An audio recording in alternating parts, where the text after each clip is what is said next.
C'est qui, je crois, est important, c'est l'économie réelle. Et il y a un autre mot qui a été prononcé tout à l'heure, c'est-à-dire c'est la différence entre les mondes anglophones et francophones. Il nous interpelle. Il faut essayer de comprendre pourquoi. Moi, je pense que là-dedans, il y a un besoin d'un petit parcours historique qui est, et que personnellement j'analyse de la manière suivante, c'est-à-dire qu'au moment des indépendances, il y avait du côté francophone une qualité de leadership exceptionnelle, avec des gens très charismatiques, des Senghor, enfin je ne vais pas tous les citer, mais ces pays fonctionnaient, mais c'était en général des gens très puissants intellectuellement, mais je dirais que c'était un peu des nains économiques, si je puis dire. C'est-à-dire, ils n'avaient aucune compréhension véritable vraiment de la création de richesse telle qu'elle se faisait un peu partout dans le monde. D'ailleurs, le climat politique de l'époque, tout ça à l'époque des indépendances français, était, je dirais, ne poussait probablement pas vraiment à la compréhension de ces mécanismes-là à fond. Et donc, il y a eu un phénomène dans lequel les dirigeants et tout, je dirais, un peu les premiers cadres du régime, tous ceux qui avaient une véritable éducation, se sont, je dirais, appropriés l'administration qui fonctionnait, qui était un corps institutionnel assez important, puisque c'était l'héritage un peu d'une structure coloniale. Les dirigeants, et l'économie réelle était entre les mains de diaspora, en dehors de pays.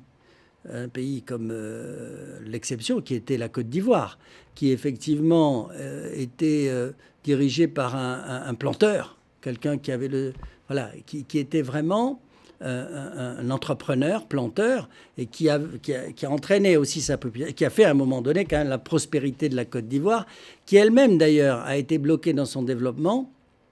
À la fin, je dirais, de la vie d'Houphouët, il était vraiment le problème de la détérioration des termes de l'échange, qui était le début de la mondialisation, si je puis dire, dissymétrique, puisque, en fait, Café Cacao était concurrencé par tout ce que la Banque mondiale avait poussé à créer du côté et on peut d'ailleurs voir les prémices des problèmes du CFA, c'est-à-dire que la compétitivité des produits ivoiriens était mise à mal à ce moment-là. Bon, et d'ailleurs, il raisonnait en termes imagés en disant tout ce que je vends en café cacao, quand je le transforme en produit dont j'ai besoin, j'achète. Les termes de l'échange étaient une autre manière de poser sur laquelle on n'a peut-être pas assez réfléchi conceptuellement, mais qui est une autre façon de voir ces aspects-là. Donc, je pense que ce rapport à l'économie réelle, et d'ailleurs, même, tu le sais, Kako, même au niveau des sociétés africaines, celui qui finalement travaillait dans l'économie, si tu veux, n'était pas considéré forcément comme celui qui avait fait les meilleures études, etc. Celui qui avait fait les meilleures études prenait les postes disponibles qui étaient vraiment les postes administration. Bon. Et à côté de ça, il y a le secteur informel de la débrouille qui s'est développé et avec lequel un regard encore plus péjoratif sur ce secteur-là. Bon, dans les pays anglophones, ça n'a pas été pareil. Dans les pays anglophones, d'abord, il n'y avait pas effectivement le filet de sécurité du CFA qui permettait à l'élite quand même de toujours pouvoir s'approvisionner. Bon, il y a eu, je dirais, un plus grand retrait de la puissance coloniale. Et puis la débrouille, c'est je dirais peut-être une situation un peu plus Far West où il fallait se débrouiller, etc. Avec le pragmatisme aussi anglo-saxon. Et bon, et en fait, l'économie réelle, elle est faite quand même de ça. Elle est faite des gens qui se débrouillent, qui travaillent, voilà, celui qui est un peu plus développé. Et puis des pays peut-être ayant une dimension un peu plus grande aussi. Enfin, et tout ça a fait. Le paradoxe qu'on a aujourd'hui, c'est-à-dire qu'on est en train de se battre sur une zone qui ne produit pas d'économie et dont le facteur anesthésiant est un peu le CFA, il faut bien le dire, et qui nourrit une certaine frange.